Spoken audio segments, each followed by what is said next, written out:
Good morning, students. Today, here we start a new class about verbs. Verb is a word or a group of words which show a state of being or an action.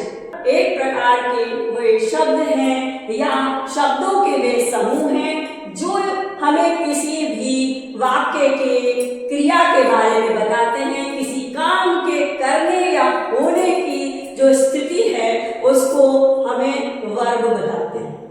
Verb doing words भी कहलाते हैं, action words भी कहलाते हैं। Verbs are two types. The one is main verb and second one is helping verb. Is called also an action word and doing word. So verbs are divided into two parts: primary auxiliary verbs and modal auxiliary verb. In primary auxiliary verb way auxiliary verbs होती हैं जो दोनों प्रकार के काम करती हैं, main verb का भी और हेल्पिंग वर्ब का भी। इन्हें हम प्राइमरी ऑक्सिलरी वर्ब को तीन कैटेगरी में डिवाइड करते हैं: बी, डू, हैव। बी के अंदर हम करेंगे, डू के अंदर डू, डज, डिड। बी के अंदर is, am, are, was, were, will, shall। और have में करेंगे हम has, have, had। These are primary auxiliary verbs. Now we see an example of this type of verb. That example, he is playing in a room. वह room में खेल रहा है। is a helping verb and playing is a main verb. This one is helping verb. So if you want to make a sentence from do, does or did, this one is for negative or question sentences, and this one is also for past tense, which we use a had, or in present participle we use a has. So this type of sentence in primary auxiliary verb, those verbs which can be used in a main verb or as a helping verb। यहाँ primary auxiliary verb है हमारे पास is, am, are, was, were, will, shall. Is, am, are हमारे present tense के अंदर काम में आती हैं, वॉज, वर पास्ट टेंस में, विल, शैल हमारे फ्यूचर में काम आती हैं। और इस प्रकार से ये सारे जो डूइंग वर्ड्स हैं हेल्पिंग वर्ब के रूप में हमारे प्राइमरी ऑक्सिलरी वर्ब्स में रखे जाते हैं। So in this verb now we see about modal auxiliary verb. Modal auxiliary verbs are can, could, may, might, shall, should, dare to,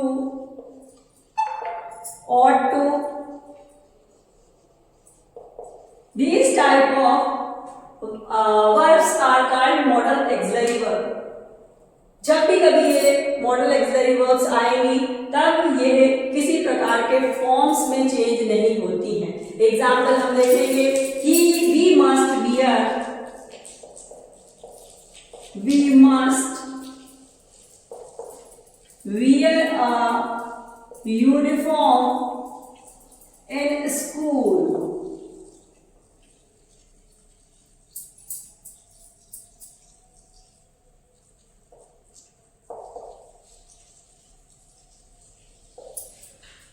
We must wear, यहाँ हम must का उपयोग कर रहे हैं। can, could, may, might, must।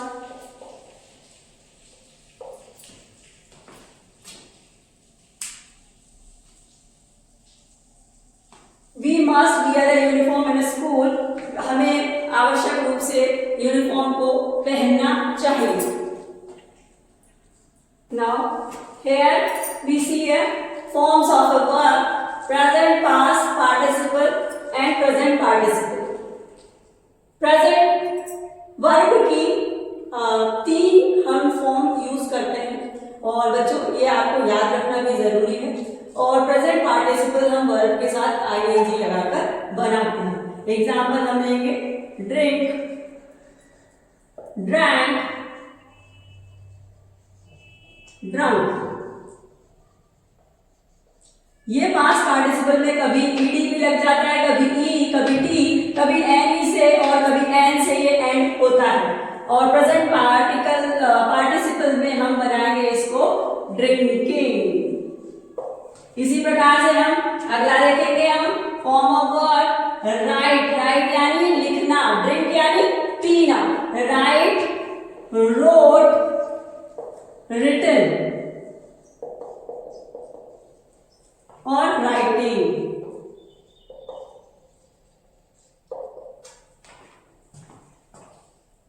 Play,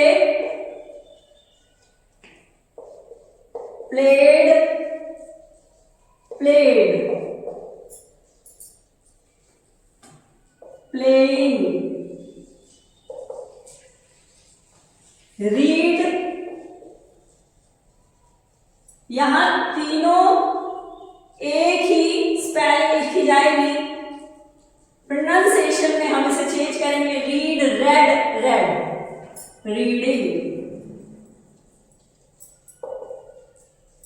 ये बहुत सारी वर्ब्स की फॉर्म्स हैं, ये मैं आपको लिंक में दे दूंगी, आप ये याद करें। और इस वर्ब के चैप्टर को या वर्ब पार्ट ऑफ स्पीच का एक भाग है, इस वर्ब को हम रिवाइज करते हैं। वर्ब्स टू टाइप्स हैं, first one is helping verb और other verb is main verb.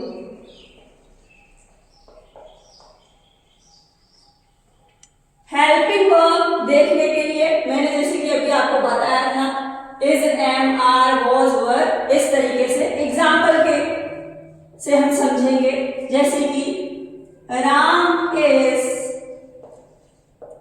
Going to Bhopal. अब बच्चे मुझे बताएंगे कि इसमें हेल्पिंग वर्ब कौन सा है हमारा, is, am, are, was, were, has, have, had, I, तो वो हेल्पिंग वर्ब कहलाते हैं। इसलिए यहाँ इज है, इज को हम हेल्पिंग वर्ब लेंगे। गोइंग आईएनजी लगा हुआ है, ये हमारा प्रेजेंट पार्टिसिपल में के वर्ब फॉर्म में आ रहा है, इसलिए इसे हम मेन वर्ब कहेंगे। एग्जाम्पल और नेक्स्ट देख लेते हैं। आई राइट विद पेन, मैं पेन से लिखता हूं। राइट यहां पर आपकी मेन वर्ब है। और अनदर एग्जाम्पल हम देखते हैं, I can do this work. जब हम यहाँ कैन, कुड का प्रयोग करते हैं तब हमारी मेन वर्ब में आपकी मॉडल ऑक्सिलरी वर्ब जो हमने पढ़ी है, मॉडल ऑक्सिलरी वर्ब, ये यहाँ पर कैन, कुड, मे, माइट के रूप में यूज होती है। नेक्स्ट एग्जाम्पल देखेंगे, ही इज राइटिंग, वह लिख रहा है। ये इज हमारी फिर से हेल्पिंग वर्ब आया, राइटिंग हमारी मेन वर्ब। लिख रहा, किसी कार्य का होना जिस सेंटेंस में पाया जाता है या किसी स्थिति में वो जो ऑब्जेक्ट है वो पाया जाएगा। जैसे कि मान लीजिए शीला इज इन भोपाल, शीला कहाँ है, भोपाल के अंदर है, तब वो स्टेट ऑफ बीइंग किसी स्थिति में है हमारा सब्जेक्ट, तब इसको भी हम हेल्पिंग वर्ब कहेंगे। इस तरीके से वर्ब्स को हम स्टडी करेंगे, तब वर्ब हम जानेंगे कि हेल्पिंग वर्ब और मेन वर्ब अलग अलग किस प्रकार से सेंटेंस में पाई जाती हैं। आपको सर्च करना है और इस तरीके से आपको जानकारी रखना है कि हेल्पिंग वर्ब जो किसी प्रकार की सहायता के लिए मेन सेंटेंस में आ वर्ब कहते हैं, जिसके लिए एग्जाम्पल में है is, am, are, was, were, has, have, had और यहाँ पर do, does, did. Main verb में आते हैं आपके प्राइमरी ऑक्सिलरी वर्ब और modal auxiliary verb. Modal auxiliary verb में आता है can, could, may, might, shall, should. ये एग्जाम्पल के माध्यम से मैंने आपको अच्छे से समझाया, आशा है आपको समझ में आया होगा। बहुत बहुत धन्यवाद।